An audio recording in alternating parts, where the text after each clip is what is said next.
దీన్ని విఫలం చేయడం కోసం చాలా పెద్ద ఎత్తున తెలుగుదేశం పార్టీ ప్రభుత్వం పోలీస్ యంత్రాంగం తీవ్రంగా పనిచేసింది. అయినా ఒక్క అడుగు కూడా వెనక్కి వేయలేదు వైఎస్ఆర్ కాంగ్రెస్ పార్టీ కేడర్.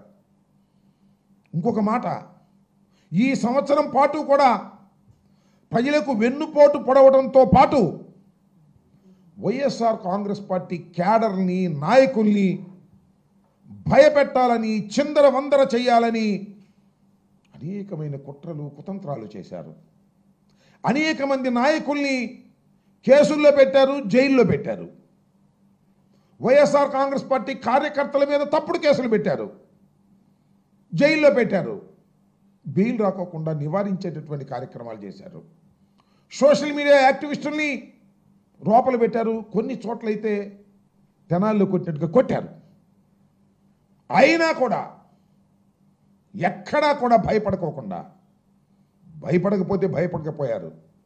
మమ్మల్ని ఇంత నిర్బంధం చేస్తారా, మా మీద ఇన్ని కేసులు పెడతారా, మీ సంగతి చూస్తామనే కసితో కేడర్ మొత్తం కదిలిందని ఈ సందర్భంగా నేను మనవి చేస్తున్నా.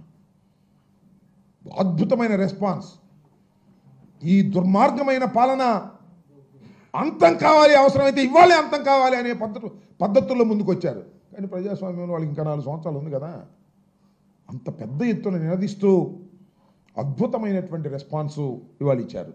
దీన్ని దెబ్బతీయటం కోసం లేదా దీన్ని కాకోకుండా ఉండటం కోసం మరి చాలామంది చాలా పిలుపులు ఇచ్చారు.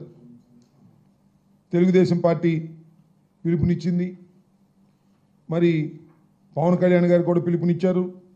వాళ్ళు ఏమంటారంటే 4వ తేదీన పండగలాగా నిర్వహించాలంట. ఎందుకంటే వైఎస్ఆర్ కాంగ్రెస్ పార్టీ దిగిపోయింది, మన ప్రభుత్వం అధికారంలోకి వచ్చింది. ఒక పండగ అంటే ఏం పండగ? దీపావళి సంక్రాంతి కలిపినటువంటి పండగగా ఉండాలంట. ఇక్కడ జరిగిందా బాబు? ఇక్కడ జరిగింది నాకు తెలియదు, కానీ ఆంధ్రజ్యోతిను ఈనాడు చూసి అక్కడ జరిగింది. దానిలో అక్కడెక్కడ జరిగింది, వాళ్ళ ఆఫీసులోనే దీపావళి పండుగ చేస్తున్నారంట, జనం ఎవరు లేరు. కానీ ఈ వెన్నుపోటు దినానికి మాత్రం రోడ్ల మీదకి జనం వచ్చేసారని మనం చేస్తున్నా. ఇప్పటికైనా సిగ్గు తెచ్చుకోండి.